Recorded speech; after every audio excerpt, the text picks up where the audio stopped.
Merhaba kardeşlerim, kendi kanalınıza hoş geldiniz. Bugün yeni bir videolarla karşınızdayım.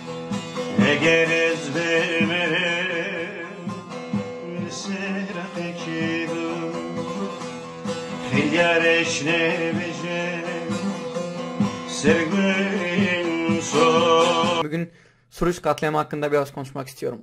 33 gencimize kaybettik bu katliam. Evet, 33 can bu toprakların evladı olan insanları kaybetti. Ama bazıları öyle kötü davranıyor ki, öyle kötü kalple davranıyor ki sanki bu insanlar başka yerden gelmiş ya da Mars'tan gelmiş gibi davranıyor. AKP'cilerin sayfalarına bakıyorum, Erdoğan'ın sayfasına bakıyorum. Sayın Erdoğan utanmadan böyle bir üzgün bir günde mesela futbol hakkında bir paylaşım yapabiliyor. 33 canı kaybettik, bu toprağın vatandaşı olan, bu toprağın çocukları olan 33 gencimizi kaybettik, insanlarımızı kaybettik ama Sayın Erdoğan utanmadan futbol hakkında konuşabiliyor. Şimdi bu 33 gencimiz için normal olan, yani doğal olan bir şey, yürüyüş yapmak istiyorlar. Arkadaşları, şehitlerin ailesi, kardeşlerim, normal olan, yani herkesin hakkı olan, her ülkede olan, yürüyüş hakkı olan yürüyüş yapmak istediler. Ama bakın gençlerimizi nasıl kötü bir şekilde dövüyorlar.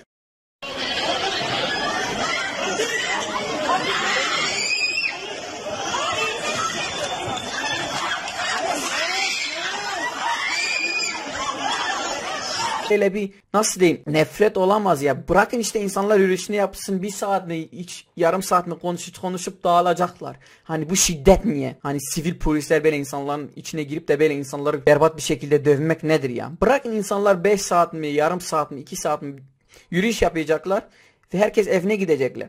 Ama siz böyle kötü bir şekilde davrandığınız zaman bu insanların sesini daha çok iyi duyuruyorsunuz. Şimdi Erdoğan denen mahlukat bu ülke başkanı değil mi? 33 genç, bu ülkenin vatandaşı olan 33 genci kaybetmişiz. Twitter'dan futbol hakkında konuşabiliyor şu anda. Böyle bir günde futbol hakkında konuşabiliyor utanmadan. Suruç olayı benim için çok hassas olan bu olay. Evet, bir gün öncesi ben de Suruç'taydım. Yani o gün hepimiz de orada olabilirdik. Ben de orada olabilirdim. Sen de orada olabilirdin. Lütfen her sene, ya her sene değil, sadece sene başına değil, her gün bu kardeşlerimiz hakkında paylaşım yap. Konuş, sesini çıkar.